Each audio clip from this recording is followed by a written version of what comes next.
All right. Hello. Hi, Michael. Hello, how are you? Welcome to our. I'm Dandy. How are you? I'm fine. I'm here in West Newton for the week visiting my parents, my sister. That's so nice. Lucky you. It's all Yeah, sunny where you are. it is, and also it's a house that's about 17 times the size of my apartment in New York, so it's nice to have space to spread out. Oh, absolutely. I think everybody is craving some space right about now. Exactly, exactly. So today we are discussing chapters 4 through 9. And the main topics that are covered in these chapters, because it does cover a lot of ground, are the rise of Bernard Jacobs and Joan Schoenfeld within the Schubert organization and their eventual takeover of the company, the prosperity of Broadway in the 60s, the struggles that Broadway in New York faced in the 70s, and then the Schubert organization's eventual return to producing. So can you, this is a hefty question, but can you just give me an overview of the takeover of Schoenfeld and Jacobs within the Schubert organization, and really just tell me about the impact that that change in leadership had on the organization? Sure. Well, Bernie and Jerry joined the organization. Well, Jerry joined the organization first. He was hired as a lawyer, and by J.J. Schubert, who was still running it, and John Schubert, his son, who was kind of not very effective. But Bernie went to work for J.J. And J.J. said, and Bernie really knew out of law school, but he'd come up with some interesting legal theories that caught the attention of the Schubert brothers in some way. In any case, J.J. told Jerry, "You need some help. Go hire somebody." So Jerry hired his brother's best friend. They all grew up in the same neighborhood on the Upper West Side on West End Avenue, and that was Bernard Jacobs, who also was a lawyer. And Bernie was working as a lawyer in the Diamond District. And Jerry approached him and said, "I'm working for the Schuberts in the theater business." And Bernie went home to his wife, Betty, and said, "Theater business sounds more interesting than the diamond business, so I'll take the job." I mean, neither one of them had any experience with the theater whatsoever. I mean, Jerry worked for a law firm. They represented a coat hanger manufacturing company at one point. So right, a little different. Yeah, they were outsiders to the theater. And once they got there, they realized that JJ was a nightmare to work for. He'd call one in and he'd say to Jerry, Bernie's doing a terrible job, fire him. And then he'd call Bernie in and said, "Schoenfeld's an idiot, fire him." And then they'd meet for dinner and have to fire each other. But, it never really lasted because JJ's rate passed. And what happened was JJ got dementia. So for about the last 10 years of his life, he was never seen by anybody. And he lived above, in his penthouse in the Sardi's building. And everyone called him the Phantom because no one had seen him in years. So the company was being run for a bit by John Schubert, his son, but John Schubert was very ineffective, very meek, totally beaten down by his father. So in effect, Bernie and Jerry were running the company. They weren't producing, but they were doing the nuts and bolts of running. And the company wasn't active then. It was just renting theaters. That's it. It wasn't, bring in a David Merrick show, you bring in a Alexander Crone show, and you collect rent, and you just make a deal. That's really all it was. And then the big thing that happened was John Schubert was going down. John Schubert was married, had a wife in Connecticut, but he had a mistress named Nancy in Florida. And he was going down to visit Nancy, the mistress. And when the train pulled into St. Petersburg, he died of a massive heart attack on the train. So Bernie Jacobs, being the lawyer for the Schuberts, went down with his wife Betty to claim the body. And they went down there and they discovered not only did John Schubert have a mistress, but he'd also married her and had 2 kids with her. So he was a bigamist. He had a wife in Connecticut and a wife in Florida and 2 children no one knew anything about. They were only 1 and 2 years old. So then Bernie and Jerry are looking at the situation, which would mean massive court rulings, legal things. His second family could sue. It would probably mean the breakup of the company to settle where the assets would go, and that would be the end of the Schuberts. Mm-hmm. Very shrewd and clever maneuverings, which I explain in the book. And the way politics was played was a different way back then. You could, if you had influence, you could have judges do things for you. This case went before the surrogates court, and there was a very corrupt surrogate judge at that point. And he ruled, and to this day, it's a little mysterious on how this ruling happened because no one's around to tell you exactly what happened. Right. But the judge decided that the real family was Eckie, the Connecticut wife. The family in Florida didn't count. The marriage didn't count. And the only thing the kids were entitled to was to use the name Schubert and nothing else. They were not entitled to any share in the company, any profits from the company, any position in the company, any connection to the company for the rest of their lives. All that they could use was the name Schubert, which kind of was important back in those days because being a bastard child was a big stigma. So at least they were entitled to their father's name and they wouldn't be seen of as bastard children. So that ruling just cut that family out. They were gone, erased from Schubert history forever, right? So now Bernie and Jerry think, well, who's going to run this company? The heir is dead. JJ was still alive, but he had dementia. He had no idea what was going on. And Bernie and Jerry, being lawyers, they were reluctant to take over for them at the time themselves because it would not look good at being a family company. Right. So the nephew of JJ Schubert, Larry Schubert, they kind of made him the head of the company. But he was so alcoholic. I mean, he was drunk all the time. Bernie once said he had alcohol in the system 24 hours a day. And he ran the company with these cronies of his who were basically his drinking buddies. And Bernie and Jerry sat on the sidelines watching the whole thing fall apart. Now, remember, this is all happening when Broadway's beginning to unravel. So you had the daytime with the 60s. You had some big hit shows, Hello, Dolly, and that. But, you know, around 68, 69, everything's beginning to change. You know, New York is really sliding into chaos. Times Square is becoming a very dangerous neighborhood, and cultural tastes have changed, and Broadway's no longer at the forefront of American popular culture. I mean, the last song that Broadway had on #1 on the charts was Louis Armstrong doing Hello, Dolly, and that was in '64. And then after that, there was nothing. But, you know, after that, you've got now the Rolling Stones, and you've got the British Rockers, and you've got Motown. So, you know, you can see it on Ed Sullivan. He always featured Broadway, but in the late 60s, the Broadway people are at the end of the show. It's the Rolling Stones and the Supremes that are on the beginning of the shows. So all of a sudden, Broadway is just overnight seems very antiquated, right? So shows are drying up. Another important thing you have to remember is that the industries that supported Broadway, like the garment industry, because all the garment guys bought tons of tickets for their clients. That industry is collapsing in New York. So that industry is fleeing New York. And New Yorkers are leaving New York. The people who used to support Broadway, they're going to the suburbs. They're moving. The city's sliding into rack and ruin. So suddenly Bernie and Jerry find themselves running a company that has empty theaters all over the place, very little product. And they have to defer to this drunken guy who has no clue what's going on. So in 1972, and this was really at the depth of the whole thing, they decided that the only way they can save themselves was by saving the Schubert business. And the only way to do that was to run it themselves. So they went to the board and they made the case to the board that the company could not go on under the leadership of this drunk and his cronies. And the board agreed, and the board voted out the last Schubert family member to ever control the Schuberts, Larry Schubert. And he was gone, and Bernie and Jerry voted themselves in with the board's support as chairman and president of the Schubert organization. But they needed one other guy, a very murky character, and William Goldman. Was it? No. Was it William? No, William Goldman's the writer. It's in my book. God, Goldman. We always called him Goldman. Anyway, I'll find his first name.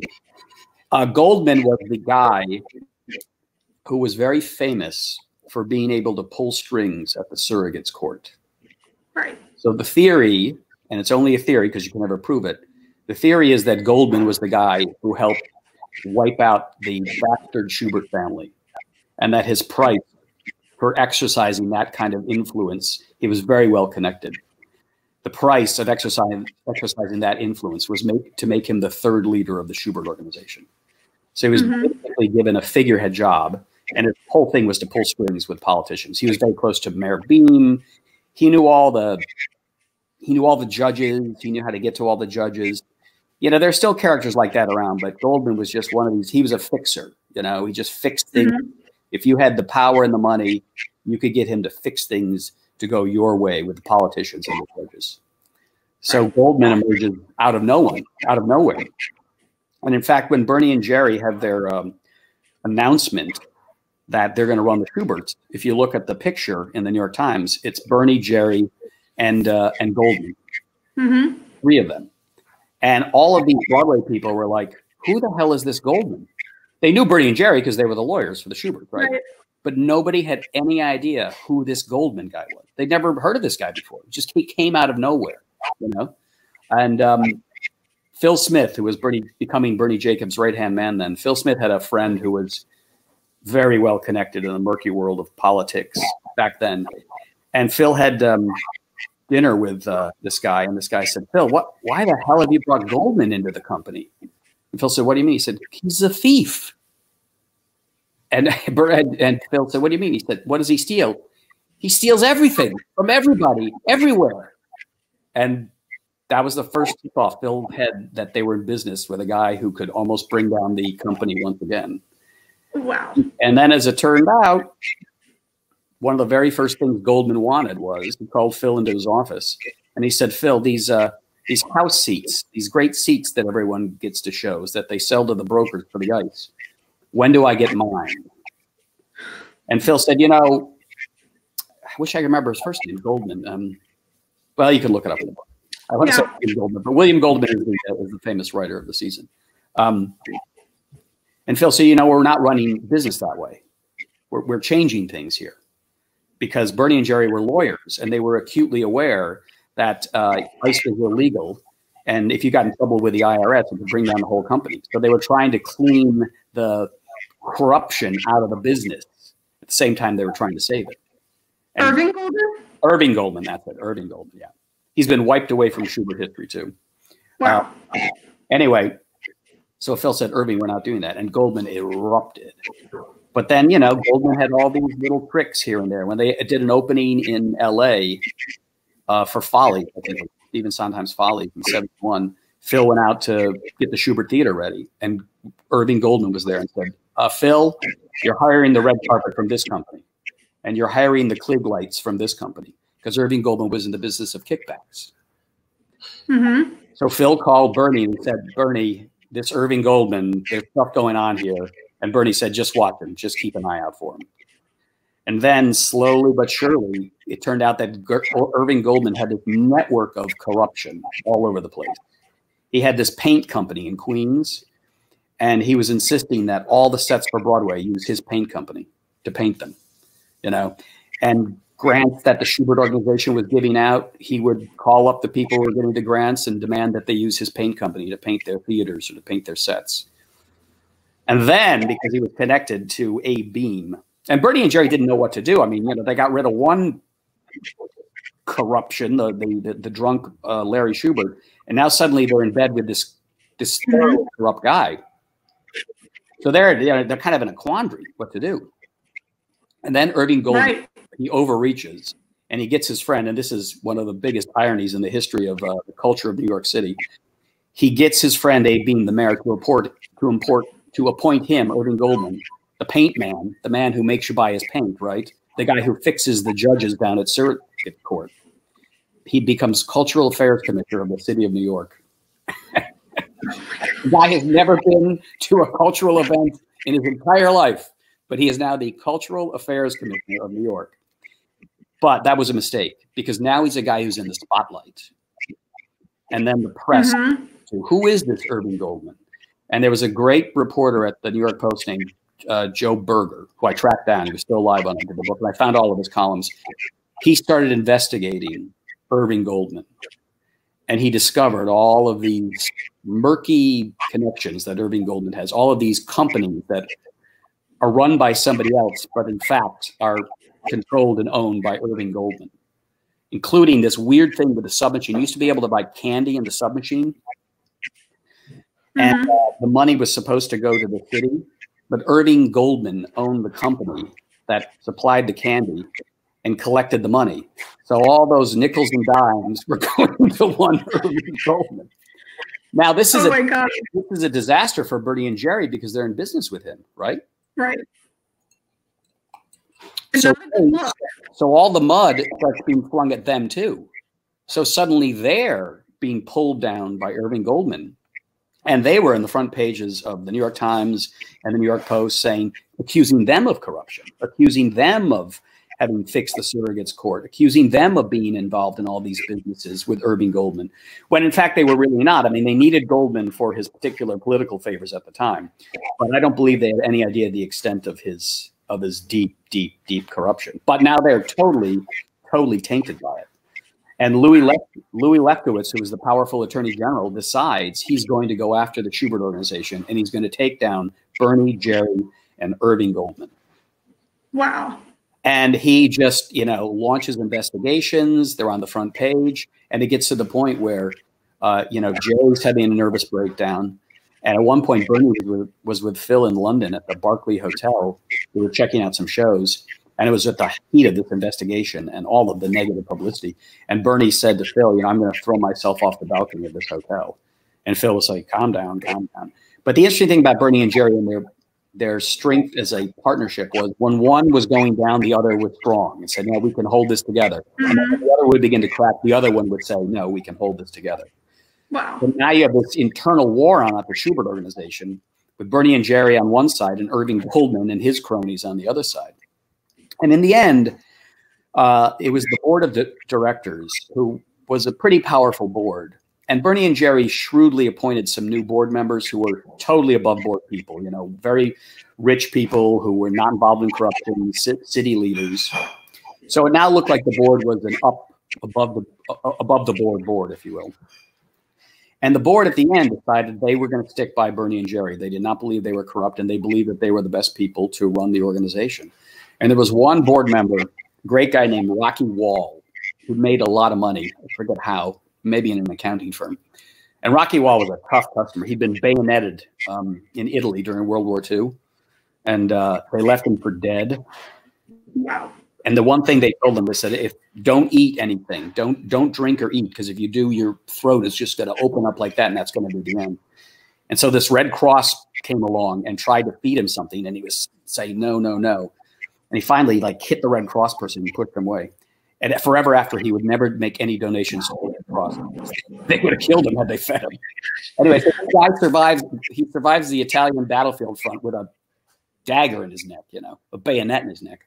So he's a tough, tough customer. Yeah. And one of Louis Lefkowitz's assistant attorney generals calls Rocky Wall, who was on the board, calls him in and says, look, we're going to bring down Goldman, Schoenfeld, Jacob, and we can bring down all of you unless you cooperate with us. And Rocky Wall said, fuck you. And the board stood by Bernie and Jerry, and Bernie and Jerry shrewdly realized that they had to sacrifice Goldman. So Goldman became the poster boy for all this corruption, and Bernie and Jerry fought. Wow. Goldman was forced to resign his position as the cultural commissioner, was forced to resign from the board of the Schubert. And the fight went on for many, many years against Bernie and Jerry, but it sort of petered out after a while, and there were some prosecutors who overreached. There was one prosecutor who was going after Bernie and Jerry, but then it turned out that he was like a Javert-type figure who was out to destroy people, and he became the subject of a lot of negative publicity. So this fight went on for a long time, but over a period of time, it just all kind of receded, and it was pretty much forgotten about until I dug up the whole thing. But I remember years ago sitting with Jerry in his office, and I said, Jerry, tell me about this guy, Irving Goldman. And he said, Michael, that is not a name that we ever utter in these hallowed halls. Dramatic. But in the end, they won. I mean, in the end, Bernie and Jerry kept it together. All the investigations turned out to be really nothing. The Goldman stuff was true. I mean, he was thoroughly corrupt. But nothing really stuck to Bernie and Jerry. And in the end, they paid some minor fine, and the whole thing was settled, and that was the end of that. So, wow. It's quite a history. So back it up for me for a minute, just to go back to in the 70s when New York was declining and Broadway was declining and the Schuberts were struggling, the Schubert organization was struggling. Tell me a little bit about the process of them moving back into producing, about Liza with the Z, and about all of that on the upswing. Well, they realized when they got control of the company in 72, this kind of interesting fact, they needed cash flow because they didn't have money to pay the employees. So they went to J.P. Morgan, the bank, which had always been the Schubert. J.P. Morgan himself had been the Schubert brothers banker back in the day. And they needed $1 million line of credit to keep the lights on. And they used as collateral their 17 Schubert theaters. And the bank turned them down, saying that 17 Broadway theaters in Times Square in 1972 were not worth $1 million. So to keep the company going, the Schubert brothers had bought some land on the Upper East Side, a couple of buildings. So they sold those buildings just to keep the company running. So they're in the business now of trying to keep this thing going, and there are not a lot of shows. So Bernie and Jerry realize the only thing we can do to get shows is to start becoming producers of shows ourselves. And they knew nothing about producing. So they said, what we can do is we'll go to the producers out there, and what money we have, we'll say, look, we'll invest with you. We'll give you some money to develop things. Because, they didn't know from a Fosse or they didn't know who Michael Bennett was back in those days. They were not really in touch with the artists. They were lawyers. They were the business guys. But they thought, okay, well, we're going to have to be, we don't want to be, but we're going to have to be partners with producers who are going to find the shows that we'll book in the theaters. And, one of the very first ones they did was they became, and they were biting their nails over it. They were terrified. They put, I think, something like $200,000 into Pippin. And for them, that was a massive investment. Had it gone wrong, they would have been in serious trouble. Yeah. So they partnered with Stuart Ostra, who produced it, and it turned out to be a very, very big hit for them. And so that kind of gave them a little floor, and it gave them some income. And then they began just, let's spread the money around. We'll help Alexander H. Cohen if he's got a new show. We'll try to help these guys. Because in the end, the investment will be worth it if the show's a hit, because it's going to run in the theater. We collect the money from the rent. So we'll pay back our investment. So gradually they begin to become producers. And Bernie, especially Bernie, Jerry became very good on dealing with politicians and politics and city problems. Bernie kind of developed with his wife, Betty, they sort of developed a taste, which, Betty always had taste, but I don't think Bernie really cared. But they began to develop a taste for plays and musicals. And Bernie came to like these kind of oddball creative people in the business. And he thought, I can't really pick a winner. Nobody can pick a winner. But if you got a guy out there who's a good director or a good writer, and they write stuff that's successful, you want to be aligned with them. You kind of want to be their backer, because they're going to come up with a show. You're not. Bernie Jacobs is not going to sit there and come up with Equus or a chorus line. Peter Schaffer and Michael Bennett are going to do that. So Bernie gets to know these people, and he likes them, and they like him. And one of the first people they got to know was Peter Schaffer, whom they liked, a charming English guy. And Peter had a new play in London called Equus, and Betty and Bernie read it one night. And these are very, very straight, middle-class, nice Jewish people from the Upper West Side. What do they know about some gay naked boy who blinds horses, But they're reading the play, and they're like, this is an interesting play. We don't know what it means, but it's kind of haunting and strange and all that. And it seemed to be a success in London. So they made a deal to bring it to New York. I think played the Plymouth Theater. And there was one producer, who shall be nameless, who went to Bernie and said, what are you, nuts? This is a gay play. Broadway people are not going to go see this weird gay sexual play. Bernie said, well, I mean, it's popular in London. Let's see what happens here. Ran 4 years. And it was very, very crucial to helping shore up the finances of the Schubert organization, because it was so successful, and they recasted the stars, Richard Burton, Anthony Perkins, Leonard Nimoy. And I remember years later, I was at an event for Vanessa Redgrave at the New York Times, the old New York Times building, and Peter Schaffer was there. And I was talking to Peter and Jerry, and there was a young reporter from The Observer, and I introduced her to Jerry and Peter. And Jerry said, Peter Schaffer, the man who saved Schubert, because that was the first real solid, big hit play that they had. And then at that same time, Bernie was developing a relationship with a very young, ambitious choreographer named Michael Bennett. And the reason they became friends was Michael choreographed a play called Coco with Katharine Hepburn. He secretly directed it because the real director was incompetent. So Michael had taken over the direction. And I think it was some party they were at. Bernie asked Michael, he was curious, how do you control Katharine Hepburn? And Michael Bennett was only like 26 or 27, said, oh, it's easy. If I want her to go right, I tell her to go left. And Bernie thought, that's very smart. It's a very smart, that's a very smart young man. And they developed a relationship, so much so that when Michael had this idea for a chorus line, well, you know, that's a whole nother chapter in the book of how Bernie Hubert's got a chorus line. But it was out of that relationship with Michael Bennett, which became later on, a very convoluted, problematic father-son relationship that ended in ruin. But it was just Bernie seeing a young guy out there who was ambitious, who knew the business really well, who loved the business and who had talent. And Bernie just saying, that's a guy I believe in. That's the guy we're going to stick by. There was no idea he was ever going to create a chorus line. I mean, that was, you know, there was no, Michael didn't even know he was going to create a chorus line. Bernie just, he liked him. He just liked him, you know, and he thought he had talent. So Bernie's philosophy was, you can't bet on the horses being shows, but you bet on the jockeys, because the jockeys will be able to pick the horses that are going to go all the way. Was that an on-purpose Equus pun that you just made right there? No, it was not. It was very clever, and I will take full credit for it. You should. So that's really where we leave off for these chapters. Just a final thought. What surprised you the most in your research for these specific chapters? Was there anything that... Yeah, what surprised me the most was how close Bernie and Jerry were to being brought down. The unrelenting attacks from the Attorney General on them, the unrelenting attacks from the media on them. I mean, all that stuff had been forgotten. And I went back and, you know, got the files from New York Public Library and also from the Post where I worked. They had stacks of these old clips, and they were just full of one story after another about the corruption of Irving Goldman, how Bernie and Jerry were tainted with him, and this unrelenting attack on them. And I was really never aware of that. And then when I interviewed Phil Smith for the book, he kind of laid it out to me how difficult it was and how very close they came to be taken down.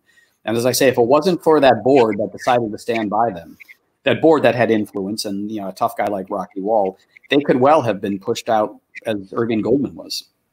And God knows who would have run the place then, because there was nobody. Oh, I mean, I can't even imagine, to be honest. The one thing they had going for them, though, was the Broadway community of producers like David Merrick and Alexander H. Cohn, people like that. They liked Bernie and Jerry because they'd always dealt with them for legal issues and the rental of the theaters, and they believed in them. So Alex Cohn once marshaled a group of prominent Broadway producers, and they stormed down to Louis Lefkowitz's office, and then they made the case for Bernie and Jerry. And one of the things they said, if you push these guys out, this company will be gone, because there was nobody there who can run it. There was nobody there. That's pretty crazy. But they did it. They did it, and they're still standing today. Yeah, so I just did not realize the profound psychological and emotional toll it took on those guys. Because everybody in the theater who knew them, I knew them at their height, especially Jerry, when they were all powerful. And you always thought of them as being the most powerful men in the American theater. They could do what they wanted to do. And I just was not aware that there was a long period of time where they were very vulnerable and they were feeling intense pressure. I mean, to have the government and the press beat you up every single day, and to survive that, you survive pretty much anything. Absolutely, yeah. Coming at them from all sides. Yeah. Yeah. Well, thank you very much for our discussion today. We look forward to speaking with you again.